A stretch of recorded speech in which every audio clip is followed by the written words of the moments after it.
कमाल की दोस्तों रेसिपी है और इतना आसान तरीका आपको बताऊंगा चिकन कोरमा बनाने का कि इंशाल्लाह जब भी आप इस रेसिपी को एज इट इज़ फॉलो करके बनाएंगे ना, और आपसे दरखास्त यही करूंगा कि जब भी इस रेसिपी को ट्राई करें इतने ही मसालों का इस्तेमाल कीजिएगा, इंशाल्लाह कमाल का बनेगा। तो चलिए इसको बनाने स्टार्ट करते हैं। बिस्मिल्लाहिर्रहमानिर्रहीम। सबसे पहले आपने प्याज खुद फ्राई करनी है। अगर आप चाहते हैं कि आपका कोरमा बने मज़ेदार, बाजार की जो फ्राई प्याज है ना उसका इस्तेमाल नहीं करना, ठीक है। मैंने 2 प्याज ली हैं बड़े साइज़ की। अगर आपके पास छोटे साइज़ की हैं तो 3 ले लें, उससे छोटे साइज़ की हैं तो 4 भी ले सकते हैं। और इस प्याज का वजन है तकरीबन 200 ग्राम। तो सबसे पहले आपने प्याज को किसी भी कटर मशीन से कटिंग कर लेना है। उसकी वजह यह है कि प्याज आपका कटिंग में एक ही साइज़ का हो, मोटा पतला ना हो, क्योंकि जब मोटा पतला प्याज होगा ना तो जब हम इसको फ्राई करेंगे तो जो बारीक प्याज होगी वो जल जाएगी और जो मोटी प्याज होगी वो कच्ची रहेगी, ठीक है। अब दोस्तों सबसे पहले हम करते हैं प्याज फ्राई। प्याज फ्राई करने के लिए 1 कप मैंने लिया है कुकिंग ऑयल का, और यही ऑयल हमें चाहिए होगा कोरमा बनाने के लिए। तो कोरमे के लिए आपने उस तेल का इस्तेमाल करना है जिस तेल के अंदर आपने प्याज फ्राई की होगी। तो इसलिए प्याज सबसे पहले आपने प्याज को फ्राई करना है, और प्याज को इतनी देर तक आपने फ्राई करना है जितनी देर तक ये बिल्कुल अच्छी तरह से ब्राउन नहीं हो जाती।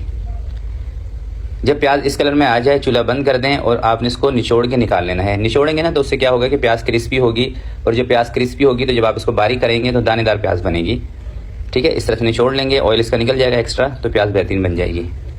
तो प्याज को साइड पे करते हैं। जब ठंडी हो जाएगी इसको हिमाम दस्ते में डाल के कूट लेंगे, बारीक कर लेंगे। अब इसी तेल के अंदर दोस्तों मैं शामिल कर रहा हूँ 3 कप दही। दही के अंदर मलाई नहीं होना चाहिए, ठीक है, ज़्यादा खट्टी नहीं होनी चाहिए दही। 3 कप का मतलब है 600 ग्राम दही। आधा किलो से थोड़ी सी ज़्यादा दही आपने लेनी है, और इतनी ही चीज़ों का आपने इस्तेमाल करना है जितना मैं आपको बता रहा हूँ। परेशान नहीं होना कि कोई चीज़ ज़्यादा हो जाएगी, कम हो जाएगी, कुछ नहीं होगा, ठीक है। 2.5 से 3 चम्मच अदरक लहसुन का पेस्ट इसमें शामिल कर दें। 2 चम्मच भर के लाल मिर्चों का पाउडर शामिल कर दें। धनिया पाउडर आपने इसमें 1.5 चम्मच शामिल कर देना है। ज़ीरा पाउडर आपने इसमें शामिल करना है 1 चम्मच। साबुत ज़ीरा आधे चम्मच शामिल करें। हल्दी का पाउडर आधे चम्मच से थोड़ा सा ज़्यादा कर लें। सब्ज़ इलायची कुछ 8 से 10 पीस आपने शामिल करने हैं, ये बहुत ज़रूरी है सब्ज़ इलायची, ठीक है।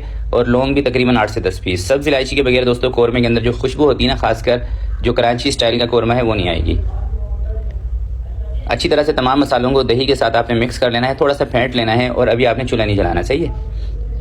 बाकी इस वीडियो के लास्ट में आपको ये भी बताऊंगा कि दही का इस्तेमाल हमने ज़्यादा क्यों किया है इस रेसिपी के अंदर, तो आपने बिल्कुल लास्ट तक इस वीडियो में मेरे साथ ही रहना है। तमाम मसाले दही में अच्छे तरीके से मिक्स करने के बाद दोस्तों आपने इसके अंदर चिकन शामिल कर देना है 1 किलो।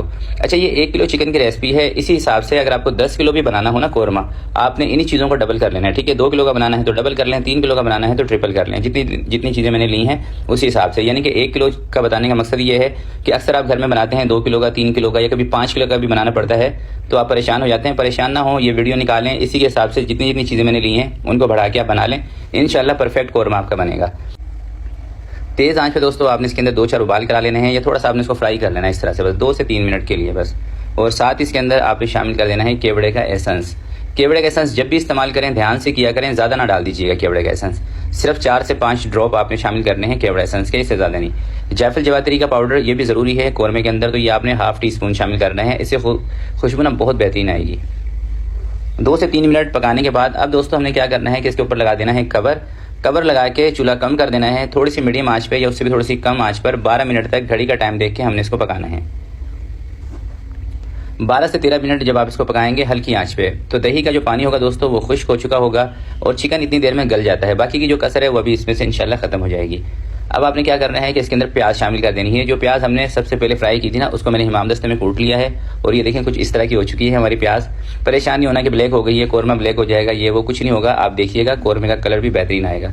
बस प्याज को आपने ना हिमाम दस्ते में कूटना है और अच्छे तरीके से उसको बारीक कर लेना है। प्याज बारीक होगी, कोरमे के अंदर दाना बेहतरीन बनेगा। और अगर दोस्तों आप चाहते हैं कि आपको कोरमे के अंदर दाना वाला कोरमा नहीं बनाना, तो फिर आप प्याज को जो मिक्सी के जार है ना, थोड़ा सा पानी डाल के इसको पीस भी सकते हैं। अब प्याज डालने के बाद चूल्हा आपने कम कर देना है इसका, और हल्की हल्की आंच पे थोड़ी देर के बाद चम्मच चलाते हुए आपने इसको कोई 8 से 10 मिनट तक और पकाना है। या आप इस तरीके से भी इसका अंदाज़ा कर सकते हैं कि जब इसमें एक अच्छा सा दाना बन जाए ना, और सारा ऑयल जब ये कोरमा छोड़ दे अपना, तब आप समझें कि ये तैयार हो चुका है। और इसी स्टेज पे दोस्तों आपको खुशबू इस कोरमे की बता देगी कि कैसी रेसिपी मैंने आपके साथ शेयर की है। और लास्ट में आपने क्या करना है, खुशबू को और अच्छा और बेहतर बनाने के लिए कि ऐसी खुशबू हो कि आपके घर के बाहर तक जाए, उसके लिए आपने 1 से 2 चुटकी इसके अंदर आपने इलायची का पाउडर भी शामिल कर देना है। सिर्फ 1 या 2 चुटकी से ज़्यादा नहीं करिएगा, ठीक है। तो कोरमे का आप दाना देख रहे हैं, बेहतरीन दाना इसके अंदर बन चुका है, और चिकन भी बेहतरीन गल गया है। देखें, सिर्फ आप लुक चेक करें माशाल्लाह से कितना बेहतरीन है, और यकीन करें जो खुशबू है ना कोरमे की, लाजवाब खुशबू है। तो इसके अंदर मैं ये डाल रहा हूँ इलायची का पाउडर। 1 से 2 चुटकी बस आपने डालनी, इससे ज़्यादा नहीं डालना, ठीक है, क्योंकि इलायची हमने पहले भी शामिल की थी। और किसी भी चीज़ के अंदर दोस्तों आप चाहते हैं कि एक बेहतरीन सी खुशबू आए, तो उसके लिए सब्ज़ इलायची का इस्तेमाल लाजमी किया करें अपने खानों के अंदर।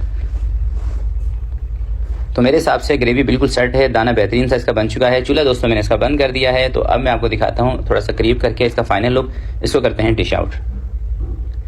तो आप इसका लुक चेक करें, देखें माशाल्लाह से कितना बेहतरीन और कितना ज़बरदस्त है। और दोस्तों अगर इसकी सर्विंग की बात करें तो 6 से 7 अफराद की ये सर्विंग है। इसी हिसाब से अगर आपको 20 अफराद के लिए कौरमा बनाना हो तो 3 किलो चिकन का आप इस रेसिपी को फॉलो करते हुए बना सकते हैं। और इसके अंदर मैंने दही का इस्तेमाल ज़्यादा क्यों किया है उसकी रीज़न मैं आपको बता देता हूँ। जो मेरे